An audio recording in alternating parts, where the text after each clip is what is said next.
was thinking about getting new ones made again.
Okay, so I got to turn the mics on because I typed yes, and Tiff's like, Ryan, there's like 47 people on here. Yes to what? What yes are you to saying? what? Yes. Yes, we're still at the same location. Hey, but I see. He actually knew who I was speaking to, Tiff.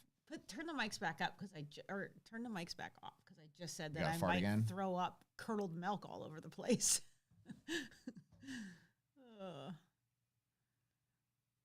What's up, guys? Hello, Kit Carlson.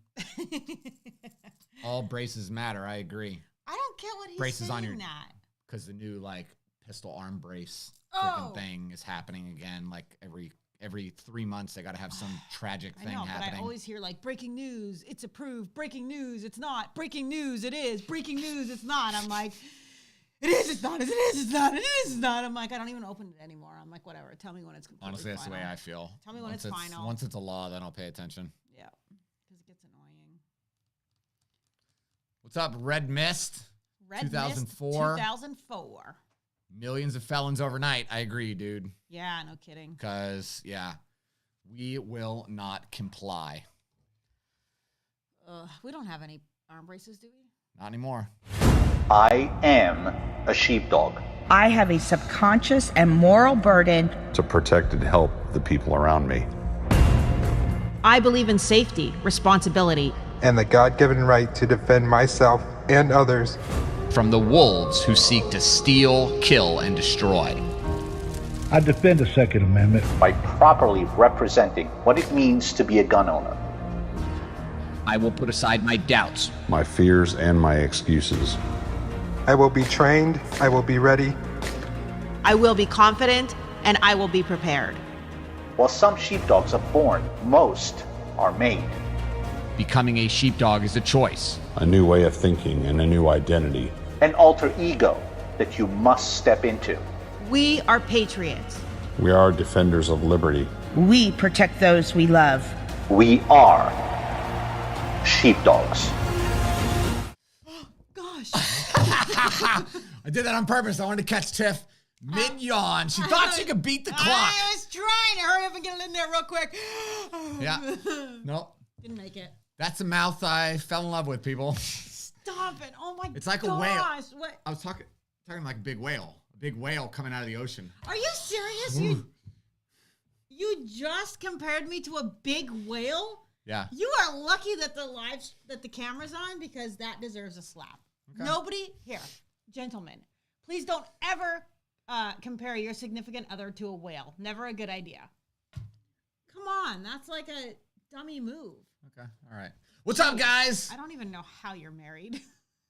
It's because of what's in my pants. Oh my gosh.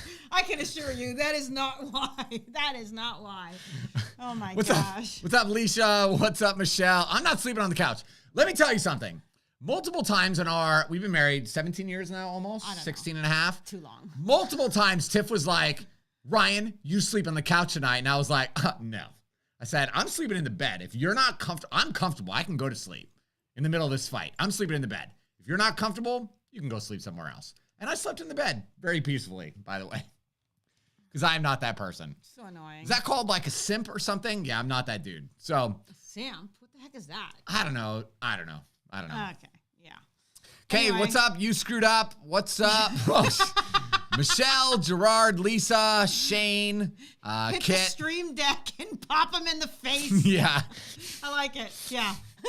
I definitely think that there's a few times that Ryan deserves it. This is one of them. You guys who here knows the story of why my tooth is chipped? Let's not get into it again, please. If anybody knows the story of why my tooth is chipped, drop it in the chat real quick. I'm sure I know some of you true believers are on here.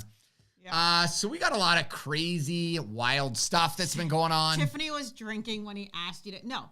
Ryan asked me to marry him. I said no. He said, come on, let's get married. I said no. He said, come on, you should just marry me. I said no. And then he said. And then I went into a sales pitch and I was like, here are the 47 reasons you should marry me. He basically just kept asking me until in the same night. Finally, I was just like, whatever then.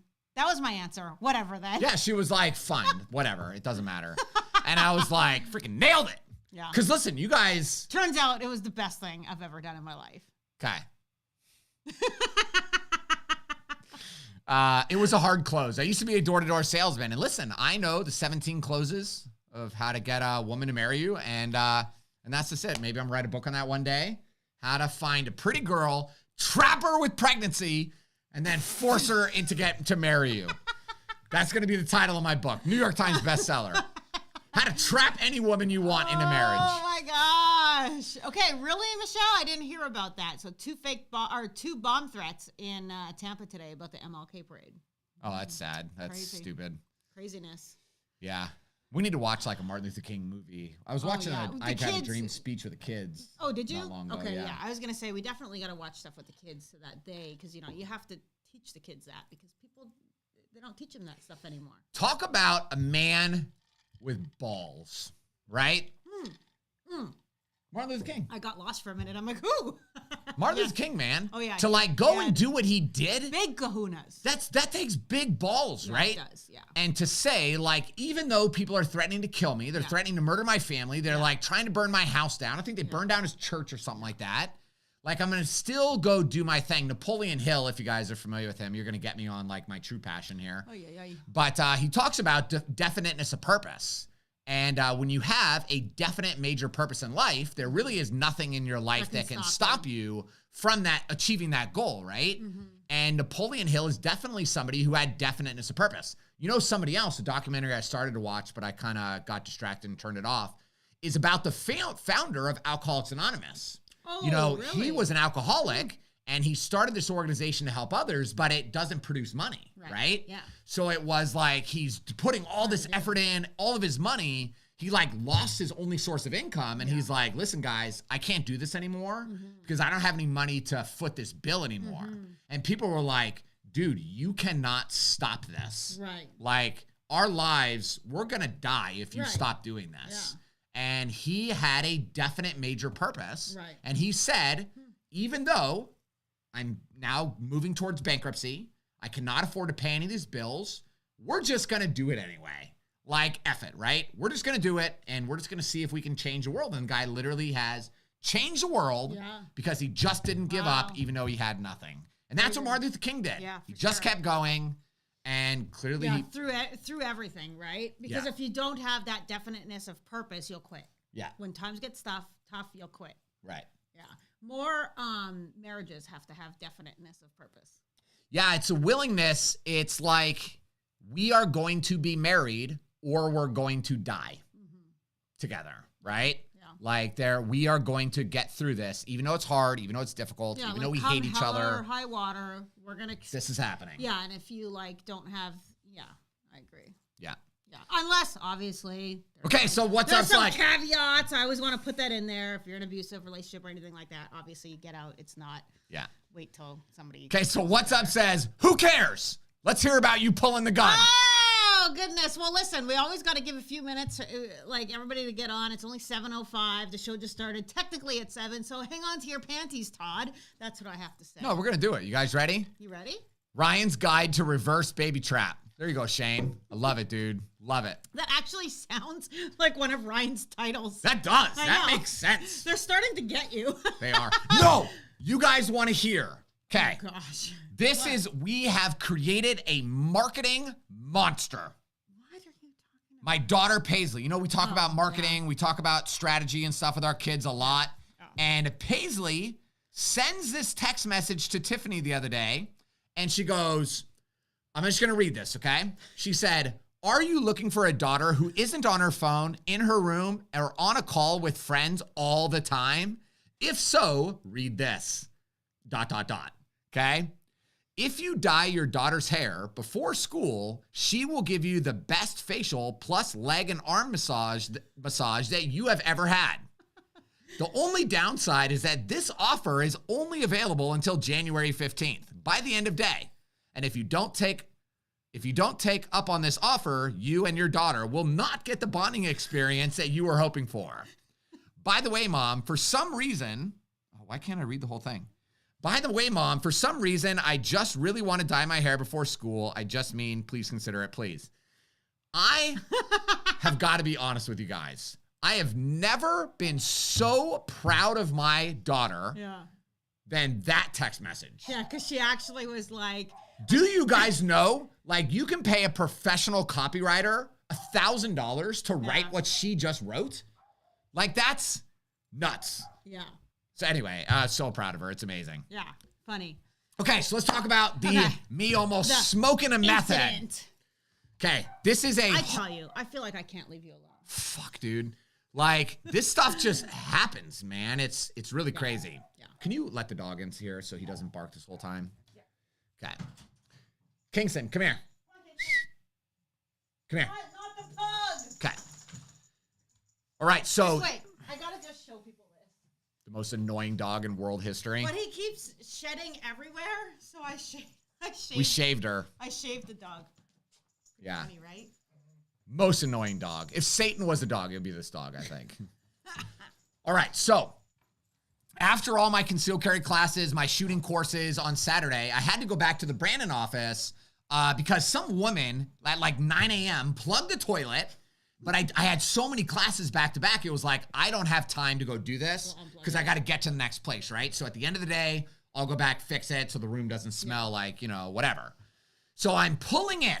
And the way our Brandon office is, there's this little side road, and then you got to pull into the parking lot. So I must have been zoning out or whatever. I wasn't paying attention. Well, it's the end of the day. You're probably tired. So I'm getting ready to pull into the parking lot, and I'm still on the major road. And all of a sudden, I just noticed there's a guy on a bike right there. So I was like, oh shit. And again, it's a very small road, and I'm turning into a parking lot. So I'm doing 5 miles an hour. So it's very slow. So I see the guy, and I just stop, and I'm like, oh, crap, I didn't see you. I was like, go ahead, bro. And the guy's like, F you, mother effer, you're a piece of whatever. And I was just like, listen, bro, just go, all right? And then he keeps screaming at me, and he's on a bike, but then he's also holding a big bike tire, okay? Now, listen, I, really love my car. He really loves his car. I really love it. So as he's holding this tire up, I'm like, bro, if you scratch my car, I'm going to go ape shit on you. All right? You would better not. He's worried about your car. He was acting like he was going to throw this thing at my car. And I was like, dude, I'm telling you, I don't know what's going to happen. But if you scratch my car, it is going to be bad. This is going to be bad. So I honked the horn and I said, just go. Like, this is clearly my fault. I didn't see you. Just ride your bike past me. Yeah. But he wouldn't go. So I was like, okay, whatever. I'm so stressed about him throwing this thing in my car. I was like, I got to get away from this guy. So I just pull into the parking lot, but my office is like right there, right? So I park, and now the dude is like walking up to my car. Now let me back up. This guy is like he's like 30 years old, okay? Looks like he obviously does drugs. He's wearing a wife beater and like some of those weird plaid shorts or whatever with the socks that are like pulled up to the knee. Yeah, like that kind of dude. Pants are hanging. White dude, right? To messed up teeth kind of thing. And like one of those hats, you know the hats where the brim is like perfectly flat? Like one of those, like a skateboarder hat or something. Ooh, those guys are bad that wear those hats. No, I'm just... The flat brim guys. I'm just trying to paint the picture of what's going down, right? What color is his hair? Like dark brown hair. Okay. Yeah, white dude though, right? So I get out of the car and the dude's like, F you, you know, blah, blah, blah. He's saying all this like crazy stuff. And I was, charming. We'll just say I was a charming individual at that moment, but I was like, listen, bro, F off. You know, it was my fault. Just, F off. So the guy's like, oh yeah? And now he's basically like coming at me and he goes like, oh yeah? And he's probably like 30 feet away or so. But he goes, what you gonna do if I pull out a gun? Now listen, man, tell me in the comments below. If somebody says that to you and they say, what are you gonna do if I pull out a gun? What's going through your mind at that moment? Like, what would be going through your mind, Tiff? Well, the first thing I think is he's got a gun and he's thinking about pulling a gun on me. Yeah. Right? Sure. That's exactly what I'm going to think. Okay. Let's see some other comments. What would you guys think? I'm not going to keep going until I see some stuff. Somebody says to you, what are you going to do if I pull out a gun? What do you think is happening? Yeah. Like, what's the reasonable belief? Okay. The math pipe says a threat. Michelle says pull a gun. You screwed up says I'm going to pull mine first. That he has a gun. Yeah. All right, dude. So the guy says that, and I immediately remove my concealment garment. I grabbed the gun. Now, I didn't pull it out of the holster, but I had my hand on the gun, and I said, I'm going to effing shoot you. And then the guy, like, immediately put his hands up. And he goes, I don't have a gun, bro. I don't have a gun. Now, listen, again, this is where my charm kicked in. So I said, if you didn't have a gun, then you shouldn't be saying stupid shit and threatening people that you're going to shoot them. Yeah. I said, because what's going to happen is you're going to end up getting killed in a parking lot one day. Yeah. And then the guy's like cussing and screaming at me more. And, he's like, your mom's a whore. Yeah. And I was like, whatever, dude. So I said, you're really top pinnacle of success in America, huh? Riding your BMX bike with your pegs down the road and you're 35 years old. Like, so anyway. Now, he wasn't expecting that. He was not expecting it. Yeah. And then he was trying to scare you. He was trying to intimidate you. Yeah. And then I said, like, the guy's like cussing and screaming at me or whatever. And I said, listen, bro, you're a coward. Okay? You're a coward. You threatened to shoot me. Mm-hmm. That's what you just did. You threatened to shoot me 2 minutes ago, or not that long, 30 seconds ago. And when you realized that I had a gun, you tucked your tail between the legs, and now you're trying to scurry off. I said, this is how people like you die. You say dumb stuff to the wrong person, and thankfully I had a little bit of self-control, and I didn't just smoke the dude right in the middle of the parking lot. But it was scary. My adrenaline was running, and I haven't told you this yet, but the guy was like, I know where you're at now. And I'm like, I asked you if that. Yeah. So he said, I know where you're at now. And I was like, and you know I have a gun. So I'm ready for you, man. So anyway, okay, O-Town Racer, what a loser this guy was. Sheep pretending to be a wolf. Yeah, and frankly, this guy might be a wolf, right? Like, I think he is a predator who preys on weak people. Except he's using the idea of intimidation to prey on people. So now the question is, how many times has this guy done it? Mm-hmm. It's probably a lot, right? Mm-hmm. And he just goes around trying to intimidate people that piss him off by threatening them with a gun. And this is the first time that he has actually had somebody with a gun that was ready, willing, and able to end his life. Okay, so technically you didn't draw on him. Yeah, no. No, only because his hands went up so quick. Because, like, dude, I'm telling you, when he said that, I was like this. And then the dude was like, I don't have a gun, bro. And I was like, you should shut the hell up then. You need to shut the hell up if you start threatening people with a gun. Okay, now here's where this is the climax, the best part of the story. I get all my stuff right. I come home and I'm like thinking about it the whole drive. I actually filmed a video to have it transcribed, like right when it was all fresh, because for a future book or article or whatever that I write. But I come home and now I got to tell the family. So I knew driving home, Lincoln was going to be the most excited to hear all this. And anyway. Okay, does your business have video surveillance? No. No. And so, okay, so if the cops saw that, you might have been arrested. Well, Maybe, of course. Maybe. However, when are you legally allowed to threaten the use of deadly force? When you have a reasonable belief of imminent death. Yeah. So in my opinion, if somebody says to me, what are you going to do if I pull out a gun? I have a reasonable belief that they are threatening to shoot me. So. Yeah, I agree. Okay, yeah. I'm impressed you were restrained, though, because you were already in that mindset. Yeah, I also hear about this stuff going bad so many times, though, right? Like, yeah, it's a big deal, man. You make a split-second decision, and your life changes absolutely for the rest of your life. So, but so you've, I mean, even with that guy that was driving and cut you off in traffic, and the kids were in the car, and he actually pulled the gun out on you, and he was like sideways at you. He just had it down at his side. Oh, I thought he actually rose it up. Oh, no, that guy. Yeah, no. Oh, okay. Because I was going to say, but yeah, I guess you would smoke him if somebody did that. Yeah. So anyway, Good morning. Scary. Florida Sheepdog must be waking up from a bender. No, doesn't he do like medical stuff or something? I don't know. I thought he sold weed at a middle school. Yeah. Is that not funny to you, Tiff? Even if they, no, I wasn't listening. Even if they do a false report, it's your word against theirs, right? So who's more credible? Who has a record or whatever, those kind of things always come into play, right? Yeah, of course. So, yeah. Okay, Eric says, is showing your gun in a holster brandishing? So brandishing is displaying a firearm in a rude, careless, angry, or threatening manner that is not necessary in self-defense.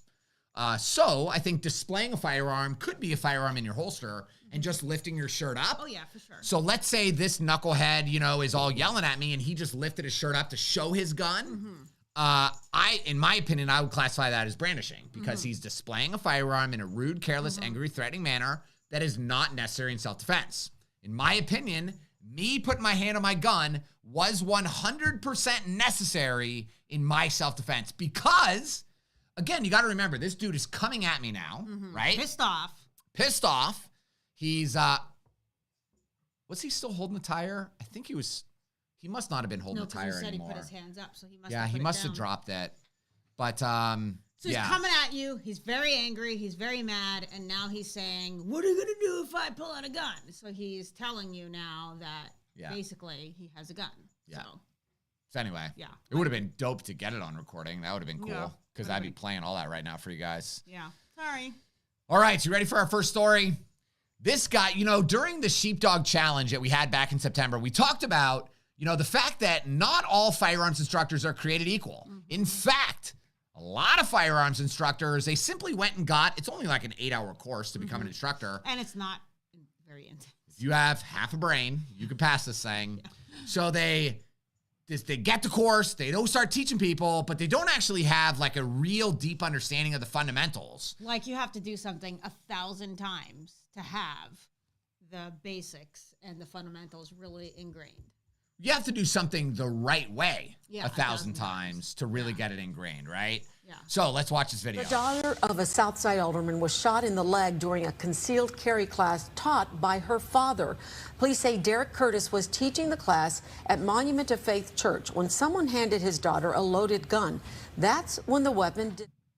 Ah! The daughter of a did it too Southside soon, I alderman think. was Push down. shot in the... Wait. All right.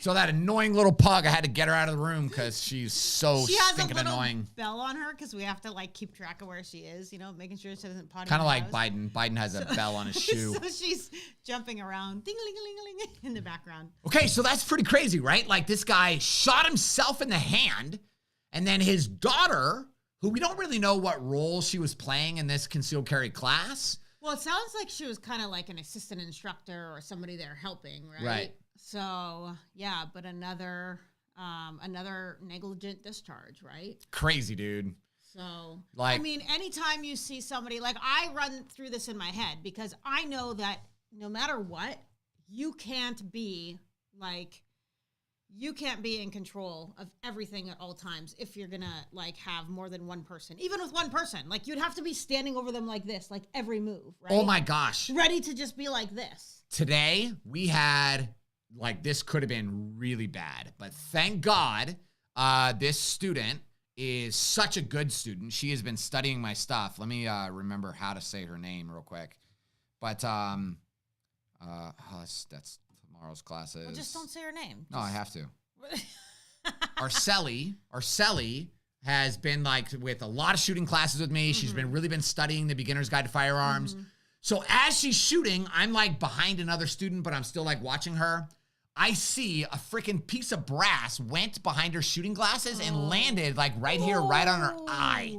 Like, Oh my gosh, that's such a sensitive a spot. sensitive spot, and that brass is so hot, right? Yeah. So I saw it happen in my mind. I was like, my God, right?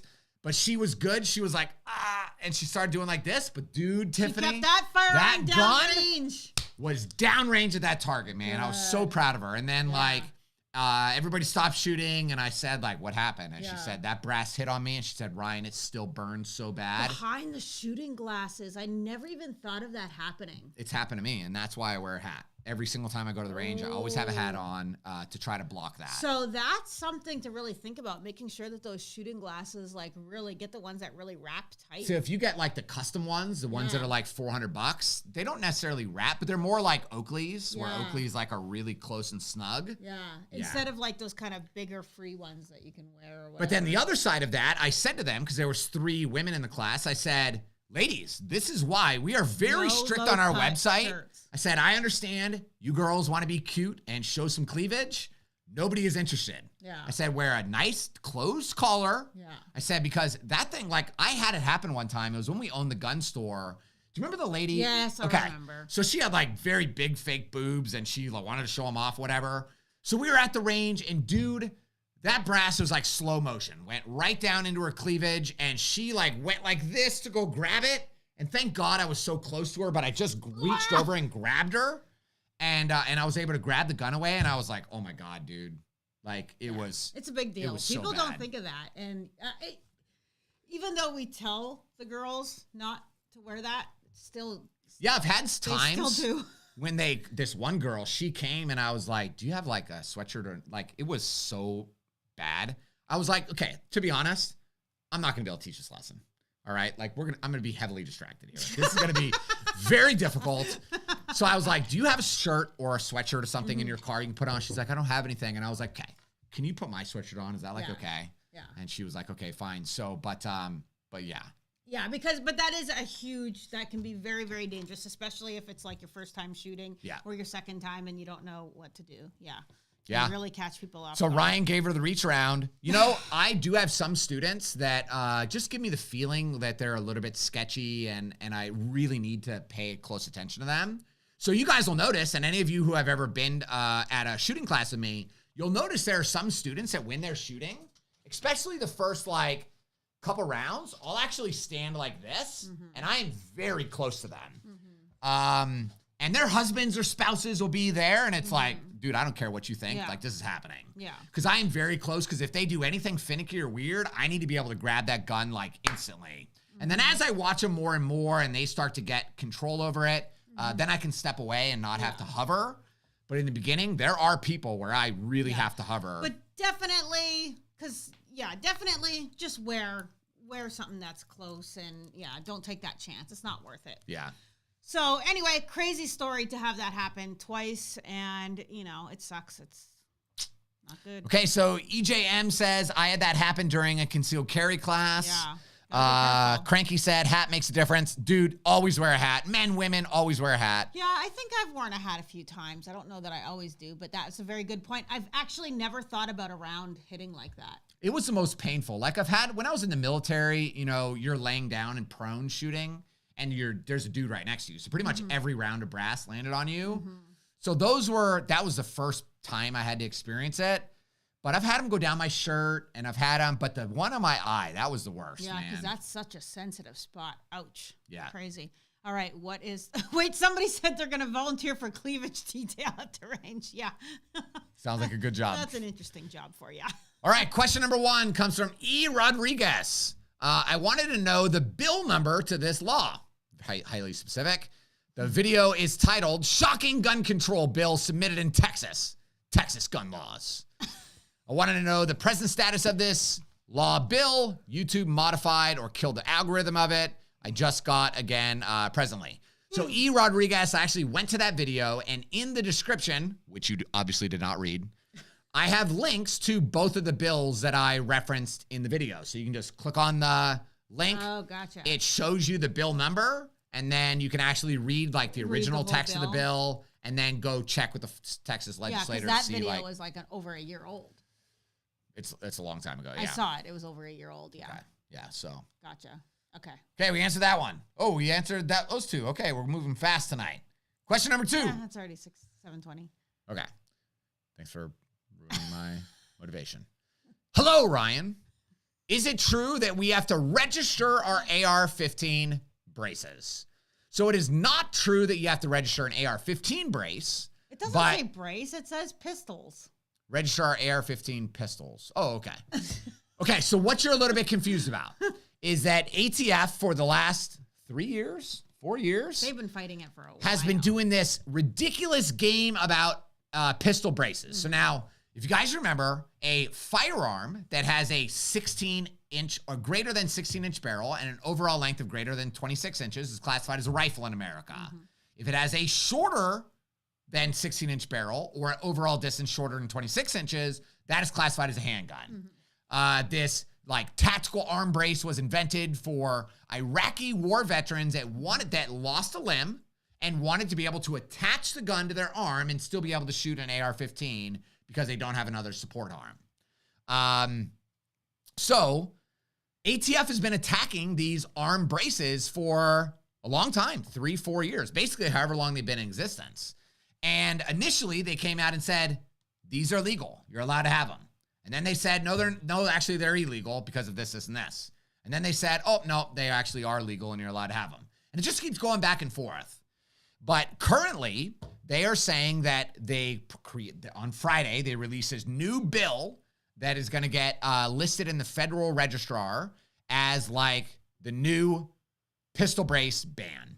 And basically, 120 days after this bill like gets signed or is a thing, whatever, we would have to either register our pistol caliber carbines. Register as an NFA item? As a National Firearms Act item. And allegedly, the ATF is going to give us amnesty to allow us to avoid the $200 tax stamp. So maybe this is a time for me to register like a bunch of SBRs without having it actually. Yes. Yeah, because then you don't have to do the tax. Then I don't have to pay the money. You're gonna anyway. And I'm gonna register them anyway. So yeah. Because you already have a whole bunch. I already have a lot. Yeah. ATF already knows that I have a lot of SBRs. So it just doesn't matter right now. I already know you. Yeah. So yeah, what are your thoughts on like it? Okay, so here's the thing. I was reading a bunch of articles. Thoughts on it. I mean, hold on. Watching some YouTube videos, and the big like everybody is saying we need to ban these AR pistol braces because it is going to reduce the violent crime in America. It's going to reduce zero. It's going to reduce nothing. The only people really that own the AR or the braces are like normal gun owners, because gangbangers and whatever you want to call them, criminals, cholos is what we call them. They don't bother going to even get a brace. They just have an unregistered SBR because they just hacked off the end. Like, they're not doing it like us, where they're actually buying a, 14-inch or 12-inch barrel or 9-inch barrel. No, they're just taking a regular gun, hacking it off. They don't care. It is the same thing as every other gun law that they have out there. It is doing nothing but putting more and more restrictions on legal gun owners, law-abiding citizens, and the criminals don't give two shits about any of that stuff. And they're still going to do what they want. They're still going to break the laws. They're still going to do all the things that they're doing now. Nothing will change.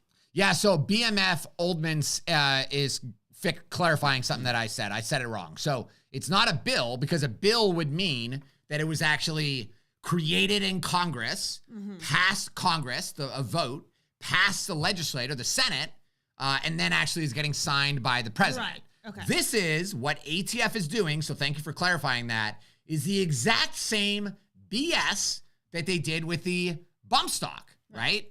So they are trying to arbitrarily change what the definitions of these different items mean. And that's what's so dangerous, is you do not have the right to just change what this stuff means. Your job is to enforce the law, not to interpret it, right? That's the Supreme Court's job, is to interpret the Constitution, not yours. Your job is to just shut the hell up and go sit in a corner, basically, and stop giving guns to the freaking Mexican cartel. That's ATF's job. What I find funny is a lot of the articles that I read, obviously, these are written by people who are not gun people, right? They always are. Because they're like... They make no sense. Dude, it makes no sense at all. But they're like, America, they're proposing this new rule that would... gun owners have basically taken handguns and they're converting them into rifles, which makes them more deadly. What are you talking about?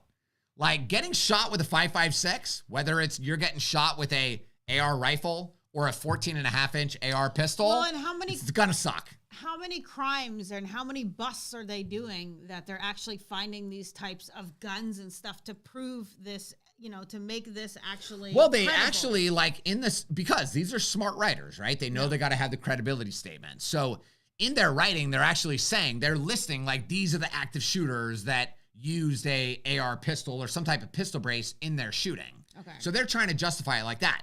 What they are not explaining is a much bigger picture, which is, and I'm going to get these numbers wrong because I haven't looked at them lately, but you guys can go Google it on the FBI active shooter website. But in 2021, there were like 60 active shootings that have happened in all of America, right? Not the one active shooting a day that the media and CNN love to portray, right? So there's only like 60. And when I calculated all this, again, I don't remember the exact numbers, I'm just winging it, but... you did a video on it, though. Yeah, I did lots of videos on it. Out of the 60 active shootings that occurred in 2021, only 6 of them did the attacker actually use a rifle. We don't even know what kind of rifle, but he used a rifle. Yeah. So it's like such a small percentage are actually using a rifle. The truth is, most active shooters are using handgun because, and again, this is part of the big argument, they're like, putting these braces on makes them so much easier to conceal. On what planet? On what planet is it ever easy to conceal an AR pistol or an AK pistol? And a criminal, by the way, a criminal will just put a stock on it. They don't care. It's not like they care. Or they'll just, it's very easy to make guns fully automatic. It's very simple, right? Doesn't I'm not going to tell you, but any criminal can go do that. So they don't need a bump stock if they want to go do crazy illegal stuff. So anyway. I Braces are legal if not attached to a gun. Well, and typically not, because it would be classified as a constructive felony. Yeah. Now, we were kind of talking about that. Jenny, who owns a gun store, we were kind of talking about that today. She said, like, what if I own AR rifles? Yeah. And now if the brace is just classified as a stock, then that brace would just be a stock for my yeah, but if rifles. you have a whole bunch of guns, right? If you have a whole bunch of guns, why, like, I have a stock in a box. What, now I can't own an AR pistol? If you have, okay, let's say you have no guns. You buy an AR pistol, and then you actually, can I tell you this? I won't tell the person's name. But one of our students was talking to me recently, and he said, Ryan, I bought this gun. And he bought a Mossberg Shockwave shotgun. Yeah. So if you remember, those are like 10 or 12 inch barrel. They're classified as a firearm, not a shotgun.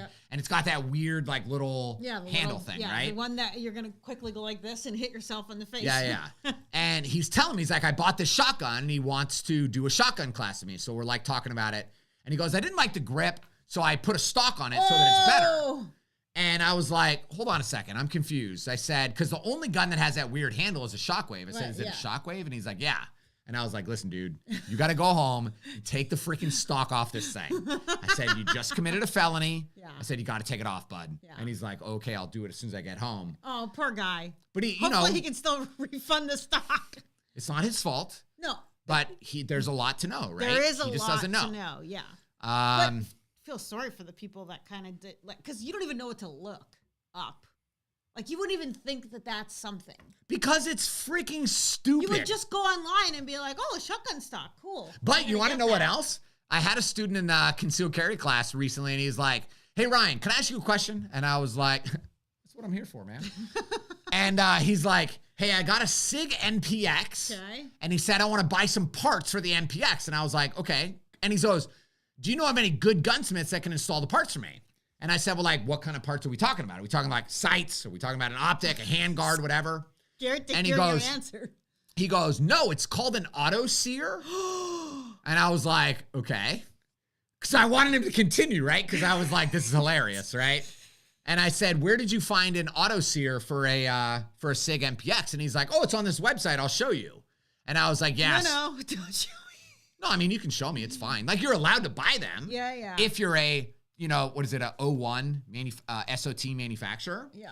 So I was like, yeah, those are not legal for people like you to buy. You have to be a special occupational tax manufacturer to be able to buy that, and then you can make them. So they don't ask for proof of that? So I said to him, I was like, that's the funny thing. I said, on the website, I guarantee you it says available to SOT manufacturers only. Yeah. And he's like, no, it doesn't say that. And I was like, trust me, it says it. Yeah. You're just missing it. Yeah. So he pulls up the website, does not say it. It lets you add to the cart. Now, maybe they won't ship it unless they get proof you're a SOT manufacturer. Well, they obviously... But, you can buy AR-15 auto sears on the internet with nothing. You just buy it on the internet, and they'll ship that straight to your house. Right? So it's a felony to be in possession of, so do not buy it. It is 100% illegal. Even not installed. And you can buy all that stuff at a gun show. Gun show, yeah. So, but anyway, it was just funny because I was like, bro, I just saved you 15 years in prison. You would have walked into a gun range, walked into a gunsmith, and not been like, knowing. Hey, can you install an auto sear in my, Yeah. brand new gun? It would have been. Yeah. Oh, yikes. It would have been hilarious. All right, we talked about that. Let's talk about this guy. This is the epically famous taco shop shooting that is getting a lot of controversy.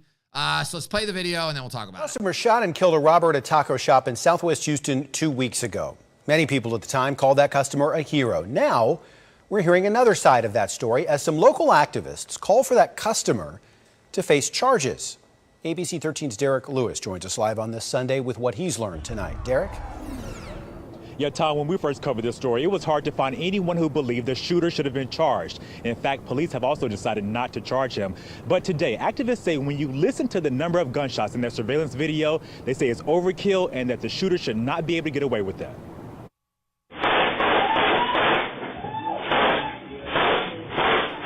Eight gunshots. Then the shooter gets closer. And a ninth. That's excessive. Come on, that's excessive. That's ridiculous. Activist Quanell X believes the shooter went too far inside Ranchito number 4 back on January 5th. That night, Eric Washington walked into the restaurant with a mask, gloves, and a plastic pistol to rob customers. He takes money and wallets from people there eating. One customer then shoots Washington as he's leaving, and he dies on the scene. The man was not wrong for the initial shots. He was wrong for the continual shooting when the man was dead, in my opinion, and no longer posing a threat. Quanell X says Washington's family is hurting after seeing this video. The shooter has a lawyer and turned himself in days later. A grand jury will decide whether the shooting was justified. His lawyer tells ABC 13 he's confident the grand jury will justify it. And that worries Quanell X. This is going to open the door in Harris County for some wild, wild stuff. Wild, wild west. And then what people are going to say is, you didn't indict him. How can you indict me? In Houston, I'm Derek Lewis, ABC 13. So what are your thoughts? I want you guys to tell me in the comments, was this a justified shooting or was this not a justified shooting? I think it was a justified shooting. In the beginning or the whole thing? All shots fired justified. Okay. Okay, because that's a debate. Like, we all agree. Yeah. Everybody can agree the initial shots to take down the threat were 100% justified. But I guess, there's no law that says, like, you have to stop after this many or you have to, right? Like, is there? You need to stop when the threat is no longer a threat. But who's to say when? A jury. I mean, that's left up to. I will say this. I think that the state attorney will pick this up. Yeah, okay, why? Because when I watch it and I'm pro-gun, I think that it was justified. I think that everything, and I still think that he shot too many times. I think the last shot was like a...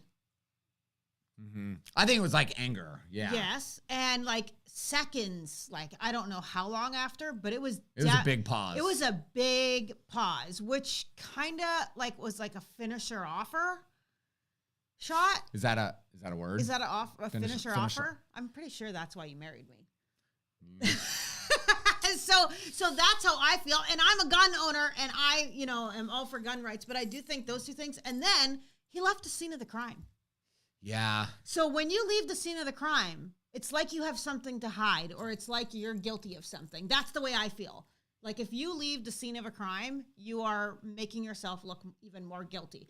Because I know there was that shooting here on Bloomingdale, probably like 4 years ago, Bloomingdale Avenue, the road rage.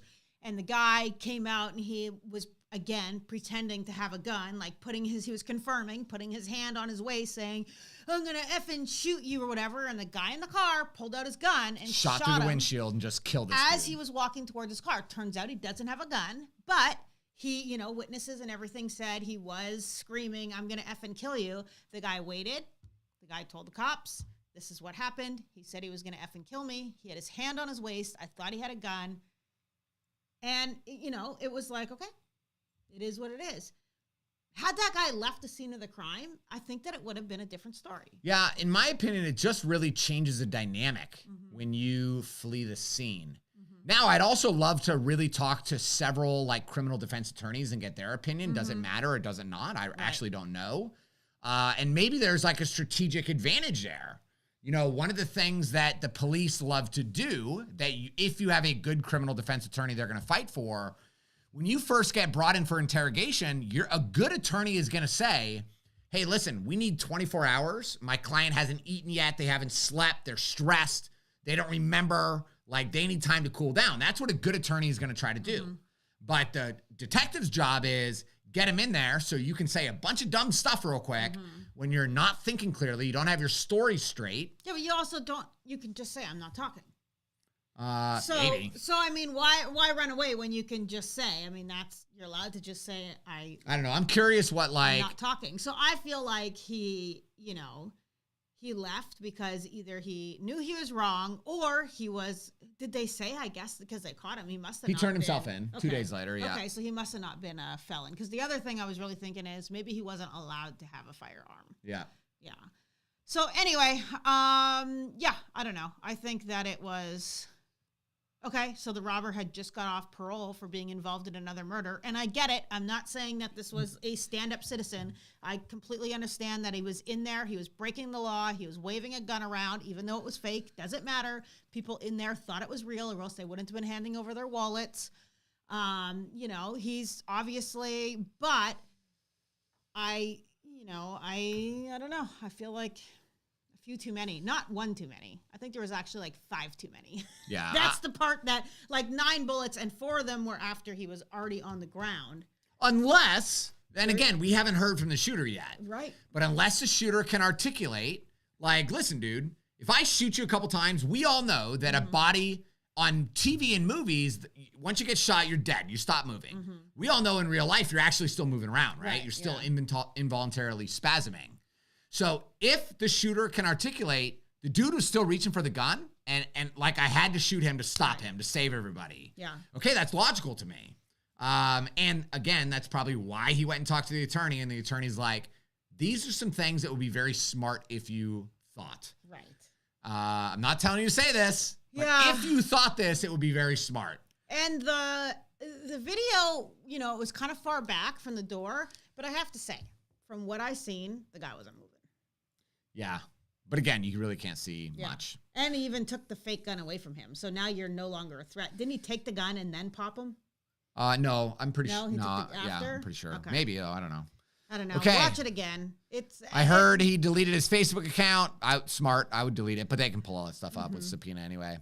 Okay, his actions as a potential armed robber caused an adrenaline dump. Very true. Maybe. I would agree that you're going to have a big adrenaline dump after you shoot somebody, and you're probably going to do some things that you wouldn't normally logically do. I think that all makes sense. But then I say stick around, and that's what you say. Like, and frankly, what I think the reason that he left is I think he shot the dude, and then he picked up the gun. He realized, oh crap, this is a fake gun. Yeah. What did I just do? Right. And then he's like, I got to get the hell out of here. Right. And then he went and lawyered up that night probably, or the next morning. And the lawyer's like, it doesn't matter if it was a fake gun or not. Right. Like, you got to turn yourself in, right? Yeah, because I got some pretty clear shots of him. Yeah. It reminds me, do you remember the shooting at the Starbucks that happened where the shooter just dipped out real quick and drove straight to a lawyer's office? So I don't remember. I did a video on in this. the drive-thru? In the drive-thru, okay, yeah. Yeah. So the dude got out of his car, which you should never do, approach the other car and like punch a window or something, and the guy just shot him, gunned him down, and then just peeled out, drove straight to a lawyer's office, and then turned himself in like a couple hours later or something. Yeah, I probably should try to figure out whatever happened with that. All right, so here's another question. So Leo Renoza says, what if I convert a AR pistol into a NFA item? So we got a tax stamp. And then later on decide, I don't want this to be an SBR, and I'm going to convert it back to a pistol. Still an SBR, though. Nope, you can convert them back. Really? I thought once it was registered, it was always... Nope, you just have to call ATF and say, I don't want this to be an NFA item anymore, and they'll take it off. But why would you do that? Why did we have to do that? Because if you're going to spend the money to do it... No, there was a reason. Like, was it for... Man, what was it? It was when we were doing that deal with ADAQ. They had some guns that were registered SBRs that they couldn't sell. Oh, and we didn't want to have to deal with the hassle of we didn't trying do to this. sell an SBR. They did It was trying to sell an SBR, so then you just turn it back into rifles, so you can just sell it. They just turn it back into a strip lower, and then we could sell it for whatever, even though it had previously been registered as an SBR. Gotcha. Yeah, so that's actually how I learned about all this, because I helped them figure all this out. Okay, gotcha. Okay, so it's what you registered as. Okay, I have CCW safe, and I'll let them do the talking. They're the best carry insurance. They even pay for appeals. Nobody else does. Okay, very cool.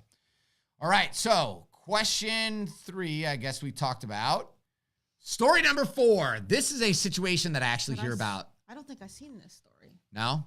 Happens about a lot. In fact, I'm happy that you've seen this picture because I'm actually thinking about doing this to my hair at the moment. I think it would. I cut your hair and there ain't no. You gotta. Did you shower today? Oh, maybe it just looks greasy in the camera. No, I have showered today. Okay.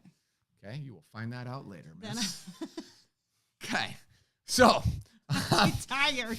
I'm starting it now. I'm so tired. All right, so this girl breaks up. This is the ex-boyfriend. Okay. She gets a new boyfriend, and things spiraled wildly out of control.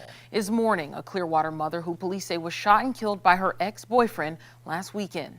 10 Tampa-based Shannon Clough shows us how this grieving family is remembering Nicolesha Washington.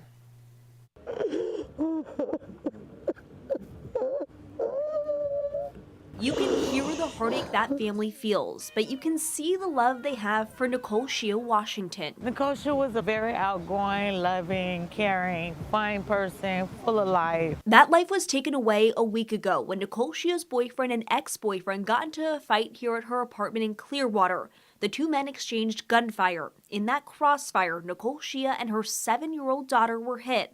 Her daughter is okay, but Nicolesha died at the hospital. Nicolesha's ex-boyfriend, Lavaris Delapierre, was charged with murder. We're holding up. We're holding up. Her mother, Sarah Miller, says this isn't easy for the family. Tonight, they came together to share memories they have of Nicolesha. I always miss Auntie! Nicole Shea was just 25 years old. Her aunt was close to her for her whole life. Sarah may have had her, but that was my baby. She says Nicole Shea lived every day like it was a party. If you don't remember anything about Nicole Washington, remember that she loved life. And everyone in it. Having fun with her family. This is what she does. Her life came to a tragic end, but tonight her family is thankful her 7-year-old daughter survived, and she's able to be here tonight to remember her mom. If we don't remember anything about Nicole Washington, live every day like it is your last. In Pinellas County, Shannon Clough, 10 Tampa Bay. Very, very sad. Yeah. 7-year, praise God that 7-year-old is alive and gonna make it. Said, how can someone shoot a woman? I'm thinking, yeah, the woman, I agree, but the kid, Well, it sounds like it was probably, he was trying to shoot, it was both the boyfriends, the ex-boyfriend and the current boyfriend shooting at each other. She got shot. And it was just crossfire. Okay. And who knows, maybe the girlfriend was trying to, stop and whatever. Yeah. So we just don't know all the details. I didn't hear the story, so I didn't know they were both. Yeah. But he got charged and he got arrested for murder, which is great. And hopefully he'll go to prison now for the rest of his life because he deserves it. Yeah. Somebody said on here, don't hang out with thugs. You know, it reminds me, I had somebody in the concealed carry class recently, and he's telling me all these crazy stories of getting shot at a party and all this stuff. And I was like, listen, bro, you getting your Florida concealed carry permit, that's not what's going to protect you from these situations. What's going to protect you is you getting different friends. Yeah, stop doing what you're doing. Yeah. You are clearly in a very bad environment. That's why this is happening. If you're involved in drive-by shootings, you have to look at something other than just getting your permit, right? Or we actually have a lot of students in drive-bys, but it's because they live in South St. Pete or they live in East Tampa. Every student I've ever met that has been in a drive-by shooting, they live in those two places. Yeah, it's crazy. Too much of that, domestic dispute or breaking up things, too much of that happens. Do you remember? So crazy. I know I've shared this story before, but we had a young woman come into the class. She's probably 23, I bet. She came in with her mom and her dad, all of them getting a carry permit at the same time. So I asked them, I said, what makes you want to carry a gun? And I'm expecting the generic answers that I hear all the time. Protection, self-defense, it's my right. So yeah, the people that say it's my right, it's always because it's my right. And I'm I'm on your side, lady. Chill out a second. Thank I'm you, with buddy. you. We appreciate you. But this one girl, she goes, my boyfriend is very abusive and something happened. And I said, well, what happened? She said, I broke up with him a couple months ago and he kept texting me trying to talk. So I just blocked his number. We're broken up. I don't want to talk to you. It's over. Get lost. So she's leaving her job. This is a true story in Tampa. She's leaving her job in Tampa, and she's walking through the parking lot, and this scumbag was hiding by one of the cars. He had a cup of gasoline or lighter fluid. It was one of those two. And as she was walking by, he dumped the gasoline or the lighter fluid all over her. Then he lit like a Zippo lighter, and he said, you are going to stand here and talk to me, or I am going to light you on fire. So this woman, could you guys imagine this happening? And it's funny, the dad was right there, and I said, did you kill this guy? I said, I got to be very honest with you. Yeah. That happens to my daughter. I am hunting this mother effer, and he is going to die because I'm not going to let my daughter live in that kind of fear, right? So I said, did you kill this guy? And he's like, no.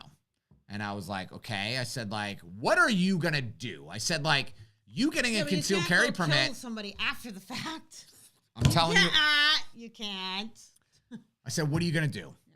And I said, to be honest with you, does he live in Tampa? And she's like, yeah, the guy still lives in Tampa. I said, in my opinion, if this guy is this dangerous, and they said the police are looking for him, the police can't find him yet. I said, in my opinion, you cannot stay in Tampa. I said, and she's like, I'm actually moving to another state because I can't be here because I might accidentally run into him. He might accidentally see me. And I was like, that's smart. I would delete all social media and I would disappear. You would never see me in this state again. Unfortunately, it sucks that it's you that has to do that. Oh, you got to go, man. 100% you have to go because these guys are crazy. They are freaking crazy. When they start doing things like that, they're unpredictable. You cannot trust them and they will stop at nothing. So do you remember the two ladies that came to your class? and because they were in a domestic and they got their concealed carry permit, and they both got murdered. Yeah. 2 of my students got murdered. 2 women that were lesbians, actually. Do you guys want to hear the story? Tell me in the comments below if you want to hear the story. You're going to tell the story anyway. Let's just be honest. You're going to tell the story anyway. Yeah. I'm not going to do it unless I get 5 people that say, tell it. Okay, Come on, somebody, because you're going to... This is actually way back in the day when we first started the business. 5 years ago. Yeah, it was a long time ago. Very sad. Go ahead. Yes, sir. Story. Okay, that's 4. Oh, there it is. All right. Okay. Tell it. So I met these 2 women. They're in the concealed carry class. And I said, why do you want to carry a gun? I heard it. Okay. Why do you want to carry a gun? And the woman said, it's because I'm afraid of my ex-husband. Yeah. And I was like, oh, okay. So like what's happening? And she said, well, we got divorced. It was an abusive relationship. So we got divorced. And she said, like, she said, he was also very angry that I am now living and dating a woman and have, become a lesbian or, whatever. So he's very angry at that.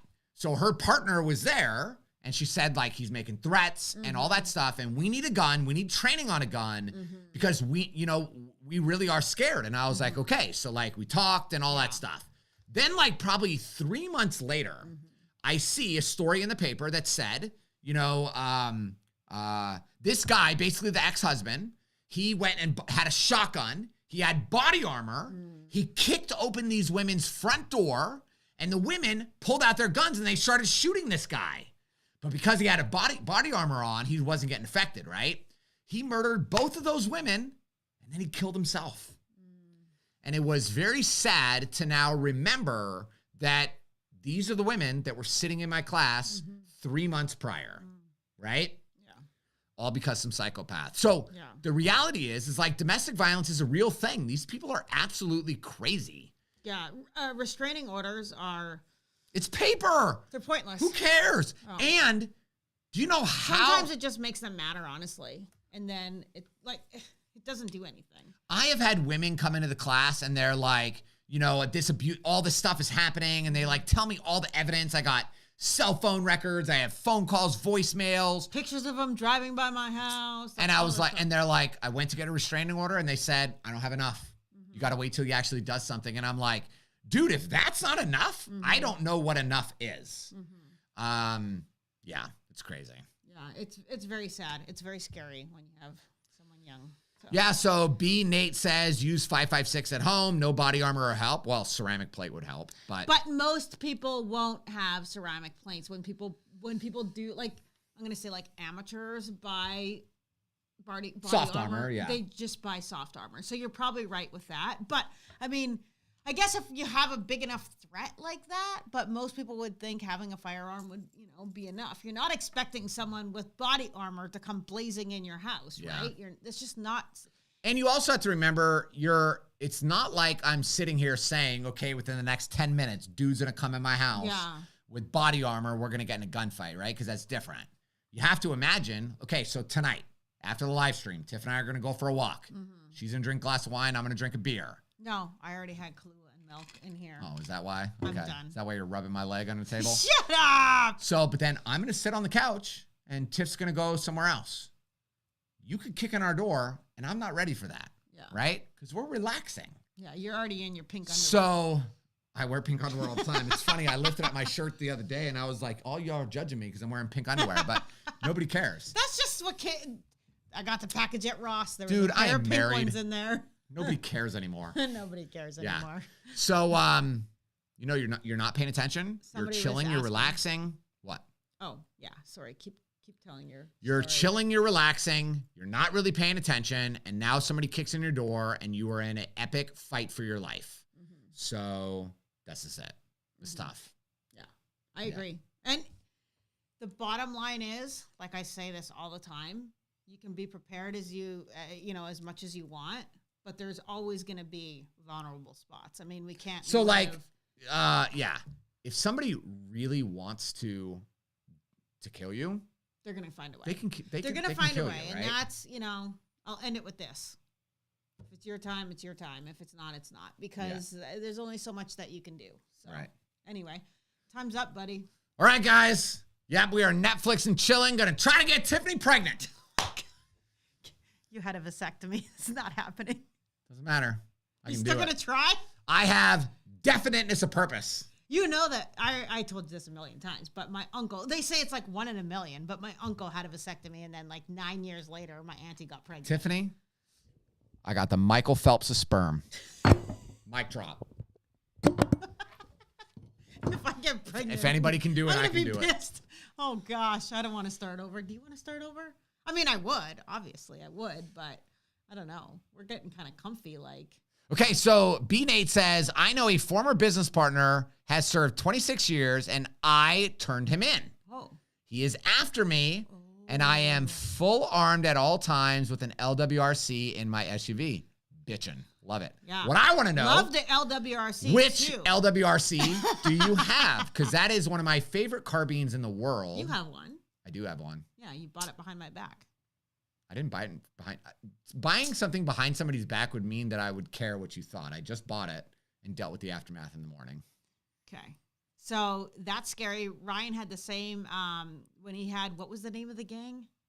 The Grape Street Crips. Yeah, in Tampa when he had, like... said they were going to murder me and all that stuff. So he had to carry... I carried a gun, and it was funny, but that was it, dude. I knew that if the Crips were really after me in Tampa, that because I wasn't letting them sell crack in my parking lot of my gun store, I knew that if they really wanted to kill me, obviously they could, right? Because 20 dudes roll up on me, there's not much I can do. But I also knew that I am going to stop a lot of you. I'm going to introduce a lot of you to Jesus is the best way to say it, right? At the same time. So I carried, like if you remember, I had a plate carrier. I remember. I got out of my van, had the freaking Honda Odyssey, bro. And once I got into like South Tampa area. It was good until you said the Honda Odyssey. That's what makes it so much more gangster.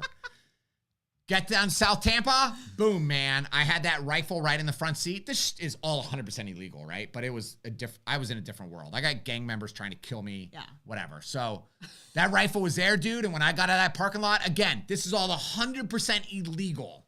I would walk out of my Odyssey with that gun in my hand and walk from my parking spot at the gun store into the gun store. Every time I went outside, I had that rifle. In the store, I had a loaded rifle. Near my desk in my office. I had several behind the counter at the gun store. Because you had a lot of credible threats. Like, dude, there was a lot. What was his name? Do you remember? The cop that looked him up and was like, oh yeah, Ryan, like this isn't Jesse. Was it Jesse? It was Jesse. That was the second time I met Jesse. So Jesse is the cop who died in Tampa saving people's lives on the freeway. There was a wrong way driver and Jesse purposely sped up and swerved, did a head-on collision with the wrong way drunk driver, and he died to protect, families behind him getting killed. But he's got a family, kids. He's a gangster, though. Combat Marine, served 2 or 3 tours in Iraq and Afghanistan. Dude was gangster. Real sheepdog. True, true sheepdog. A lot of people talk shit, and they talk the game. Jesse frickin' was it, man. The funniest thing Jesse ever said to me, it was right after the first time I met him when those dudes stole those guns from us, and then Jesse came. And Jesse and I were just like bullshitting or whatever. And he's like, yeah, I'm under investigation right now. And I was like, for what? And he's like, I ran this dude over. And I was like, so like you just ran a person over? And he's like, he should have zigged. He zigged. Zigged and I zagged. He zigged and he should have zagged. He's like, that's what I told the investigator. I was like, that's a good answer. So he said what was happening is this dude like robbed somebody and he was chasing them. Yeah. And then the guy like hopped a chain link fence. And he was expecting Jesse to now get out of the vehicle and hop the fence. And Jesse's like, I just drove through that shit. He's like, I just drove through that shit and ran him over. And I was like, I like you, man. Yeah. You're freaking awesome. Yeah, he was true. Yeah. Okay. All right, guys. Thanks for watching. We appreciate you. We'll see you next Monday. Peace. That was the wrong button. I am a sheepdog. I have a subconscious and moral burden to protect and help the people around me. I believe in safety, responsibility, and the God-given right to defend myself and others from the wolves who seek to steal, kill, and destroy. I defend the Second Amendment by properly representing what it means to be a gun owner. I will put aside my doubts, my fears, and my excuses. I will be trained, I will be ready, I will be confident, and I will be prepared. While some sheepdogs are born, most are made. Becoming a sheepdog is a choice. A new way of thinking and a new identity. An alter ego that you must step into. We are patriots. We are defenders of liberty. We protect those we love.